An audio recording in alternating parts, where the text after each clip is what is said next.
सो hey guys, कैसे हो आप सभी लोग। Welcome back to my channel एजी अनाई मांगा। तो गाइस, आज मैं एक्सप्लेन करने जा रहा हूँ बुक ऑफ एस्पर के एपिसोड नंबर 473 को, जो कि काफी ज्यादा अमेजिंग होने वाला है। इसलिए पहली वीडियो को लाइक शेयर कमेंट सब कुछ कर डालना। और बाकी जिन लोगों ने भी अभी तक इसके पिछले एपिसोड को नहीं देखा है तो मैंने उस एपिसोड का लिंक इस वीडियो के नीचे डिस्क्रिप्शन में दे दिया है, आप लोग जाकर के पहले उस एपिसोड को देख लीजिए। बाकी जिन्होंने ऑलरेडी देख रखा है तो उनके लिए शुरू करते हैं हमारा आज का ये वाला एपिसोड। अब इस एपिसोड की स्टार्टिंग में हमें एल्डर युआन को दिखाया जाता है, जो कि ज़ूफेन से कहते हैं कि आखिर तुम्हें तुम्हारे डिसाइपल ने धोखा क्यों दे दिया था। तो ज़ूफेन अपने एक सैड टोन में कहता है क्योंकि मैंने उसे अपने बच्चे की तरह ट्रीट किया था। तो ये सुनकर के तो एल्डर युआन काफी ज्यादा शॉक हो गए होते हैं और फिर हैरानी से ज़ूफेन से पूछते हैं कि स्टीवर्ट ज़ू, आखिर तुम कितने साल के हो और आखिर तुम्हारे पास एक बच्चा कैसे हो सकता है। तो ज़ूफेन उनसे कहता है कि मुझे बेटे पैदा करना पसंद है, तुम इसके ऊपर ज्यादा ध्यान मत दो। तो एल्डर युआन कहते हैं कि ठीक है तुम आगे बताओ। तो ज़ूफेन आगे उन्हें बताता है कि हम दोनों बिल्कुल एक फादर और सन की तरह एक दूसरे के क्लोज थे, लेकिन फिर भी उसने मुझसे कुछ चीज चोरी करने के लिए दूसरे लोगों के साथ मिली भगत करके मुझे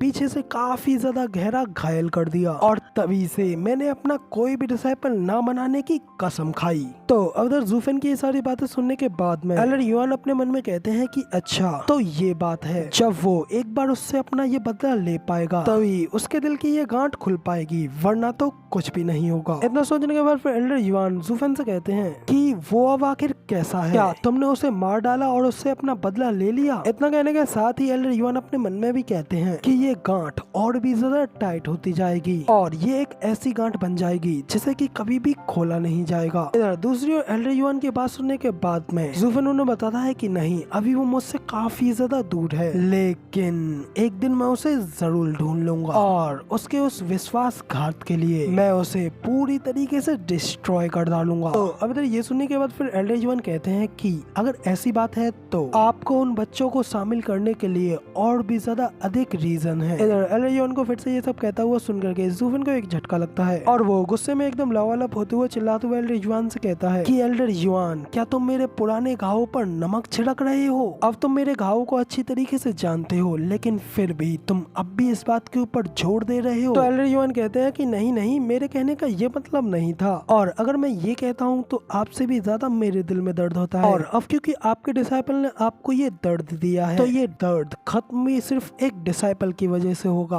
और अगर आप इस दर्द से दूर भागने की कोशिश करेंगे तो आप कभी भी इस दर्द को ओवरकम नहीं कर पाएंगे, और ऐसे ऐसे बोतल बंद रखते रखते एक दिन ये काफी बड़ा ट्रॉमा बन जाएगी, जिसकी वजह से ये आपको ही एक गहरा नुकसान पहुंचाएगी, और एक डिमोनिक कल्टीवेटर के रूप में हम किसी भी खतरे और बाधाओं का सामना करते हुए इस दुनिया के ऑर्डर्स के अगेंस्ट जा सकते हैं, मगर इसे इग्नोर करना और मेन मुद्दे से बचना, फिर चाहे आप कितनी भी ऊंचाइयों तक चले जाएं, ये चीज आपको आपकी ऊंची पोजीशन तक पहुंचने पे जरूर रोकेगी, क्योंकि हमेशा इससे तुम्हारा दिल इनकम्प्लीट ही रहेगा। तो अब एल्डर युआन की ये सारी बातें ज़ूफेन की एकदम दिल पे लग जाती हैं और ज़ूफेन काफी ज्यादा हैरानी से एल्डर युआन को देखने लगता है, जबकि एल्डर युआन भी हल्के से स्माइल करते हुए ज़ूफेन की ओर ही देख रहे होते हैं। तभी ज़ूफेन उनसे कहता है कि एल्डर युआन, अगर आपकी कल्टीवेशन लो नहीं होती तो मैं आपको अपना मास्टर जरूर बनाता। ज़ूफेन की ये बात सुनने के बाद में एल्डर युआन में हंसते हुए उससे कहते हैं कि तुम्हें अपना डिसाइपल बना करके मुझे भी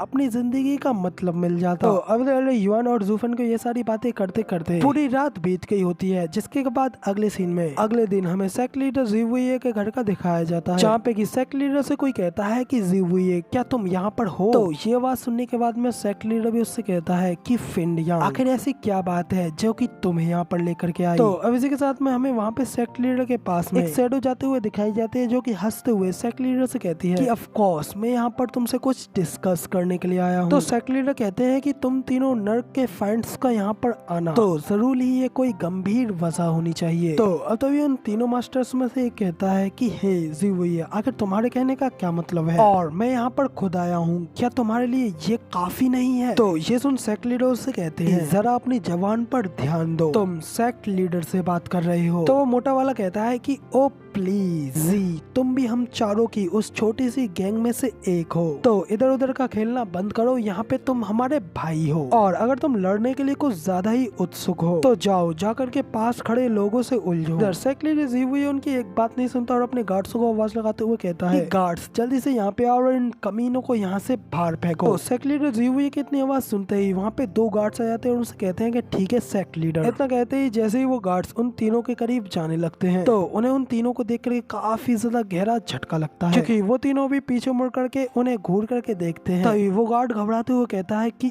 आप तो वेनरेबल्स हैं। तो तभी उनमें से एक वेनरेबल कहता है कि वापस जाओ, हम भाई तो सिर्फ यहाँ पे मजाक कर रहे थे। तो वो गार्ड कहता है कि ठीक है गुई सर, मैं समझ गया। तो अब तभी वेनरेबल गुई सेक्ट लीडर से कहते हैं कि वो ये हम यहाँ पर तुमसे किसी के बारे में जानना चाहते हैं, वो छोटा सा लेबर डिसाइपल जिसने की इनर सेक्ट कॉम्पिटिशन में इंटरप्ट किया था, आखिर वो कौन है? इधर फिर से उन लोगों को नाम से पुकारता हुआ सुन करके सेक्ट लीडर चिढ़ते हुए उनसे कहता है कि मुझे सेक्ट लीडर कह के पुकारो, और वो बच्चा वो है जिसे कि मैं बाहर से लेकर के आया था, जू फैन, वो एक आउटस्टैंडिंग चैंप है। तो अब तो ये मोटा वाला कहता है कि स्पष्ट बताना बंद करो, मैं यहाँ पर किसी कंफर्मेशन के लिए तुम्हारे पास नहीं आया हूँ, हमें बस सिर्फ इतना बताओ कि आखिर तुमने उसे लेबर ऑफिस में क्यों डाला है? वो किसी भी तरीके का वेस्ट तो बिल्कुल भी नहीं है और ना ही यहाँ पर उसने कोई गलती की है जिसकी कि उसे ये सजा दी गई है। तो गाइस अगर आप लोगों को इन तीनों के बारे में नहीं पता हो तो सबसे पहले मैं आप लोगों को बता दूं कि ये तीनों वेनरेबल्स वही हैं जो कि इनर सेक्ट कंपटीशन में ऊपर से सब कुछ देख रहे थे। तो ये लोग अपनी सोल फॉर्म में थे, लेकिन अब ये यहाँ पर सेक्ट लीडर से बात करने के लिए आए हैं। तो अब ये सुन सेक्ट लीडर उनसे कहता है कि आखिर किस तरीके की पनिशमेंट, क्योंकि वो तो आखिर शुरुआत से ही वहीं पे है। तो ये सुनकर के वो वेनरेबल चिल्लाते हुए सेक्ट लीडर से कहता है क्या वो ये तुम पागल सेक्ट लीडर, तुमने एक बहुत ही अच्छे सीड को वेस्ट करके कचड़े में फेंक दिया, और आखिर डबल ड्रैगन गैदरिंग के बारे में क्या, आखिर वो वहाँ पर नहीं जा सकता है तो फिर आखिर कौन वहाँ पे जाएगा? और क्या हम लोग फिर से 9 सेक्टों के सामने अपने आप को वहाँ पे बेइज्जत कराने के लिए जा रहे हैं? तभी ब्लू हेयर वाला वेनरेबल कहता है कि वो ये तुम हम सभी में से सबसे ज्यादा कर्निंग हो, तुम्हारा दिमाग हम सभी में से सबसे ज्यादा बड़ा है और इसी वजह से तुम इस थ्रोन के ऊपर बैठे हुए हो। तो ऐसा तो बिल्कुल भी नहीं हो सकता है कि तुम इस तरीके की बेवकूफी जानबूझ करके करो। तो ये सुन सेक्ट लीडर उनसे कहता है कि अरे मैं ही उसे यहाँ पर अंदर लेकर के आया था और मैं अब भी उसे मुझको रिवॉर्ड देने का इंतजार कर रहा हूँ, फिर तुम्हें क्या लगता है कि मैं खुद उसे लेबर ऑफिस में डालूंगा? मैंने तो उसे सीधा एक एलाइट डिसाइपल बनाने के बारे में प्लान किया था, मगर किसी ने मेरी इस बात के लिए विरोध किया। तो ये सुन मोटा वाला एल्डर चिल्लाते हुए कहता है आखिर कौन इतने बड़े जीनियस के अगेंस्ट था, मुझे बताओ, मैं जाकर के उससे मिलूंगा। सेक्ट लीडर एक सीरियस टोन में उसे बताते हैं कि वो हाई वेनरेबल थे। अब इधर हाई वेनरेबल का नाम सुन करके उन तीनों का एक जोरदार झटका लगता है। मोटा वाला कहता है कि आखिर वो ये कैसे हो सकते हैं? तभी वो ब्लू हेयर वाला वेनरेबल कहता है कि हाई वेनरेबल तो हमारे सेक्ट के सबसे बड़े जीनियस हैं, जिन्होंने कि हमारे सेक्ट के लिए अपना पूरा जीवन दे रखा है और इसी सम्मान की वजह से वो बाकी सभी से ऊपर रहते हैं। तो फिर आखिर एक वो इतने बड़े टैलेंट को हमारे सेक्ट में अंडर लाने के लिए मना क्यों कर रहे हैं? अब तो भी सेक्ट लीडर उनसे कहता है कि तुम्हें ज्यादा कुछ गैस करने की जरूरत नहीं है, हाई वेनरेबल के पास अपने कुछ खास रीजंस हैं और उन्होंने मुझसे कुछ दिन पहले कहा था कि उनके पास उस लड़के को लेकर के एक नया प्लान है ताकि वो लड़का इस लेबर ऑफिस को छोड़ करके कभी ना जाए और आप उस बच्चे को एक एलाइट डिसाइपल के रूप में रिक्रूट करने के लिए भूल भी सकते हैं। सेक्ट लीडर की ये बात सुन करके तीनों वेनरेबल्स काफी ज्यादा हैरान हो गए होते हैं और सेक्ट लीडर से कहते हैं कि क्या, मगर ऐसा क्यों? अगर उन वेनरेबल्स के इतना कहते ही यहाँ पे हमारा ये वाला एपिसोड पूरी तरीके से कंप्लीट हो जाता है। और आई नो गाइज आज आप लोगों को मेरी आवाज थोड़ी डिम लगी होगी, तो उसका रीजन सिर्फ इतना है कि यार आज मेरा गला थोड़ा खराब है। फिलहाल वीडियो पसंद आई हो तो यार एक लाइक कर देना, साथ ही कमेंट करके जरूर बताना कि आपको हमारा ये वाला वीडियो का एक्सप्लेनेशन कैसा लगा। और चैनल पर नए हो आगे भी ऐसी अमेजिंग वीडियोस को देखना चाहते हो तो इस चैनल को सब्सक्राइब जरूर से कर देना। शुक्रिया।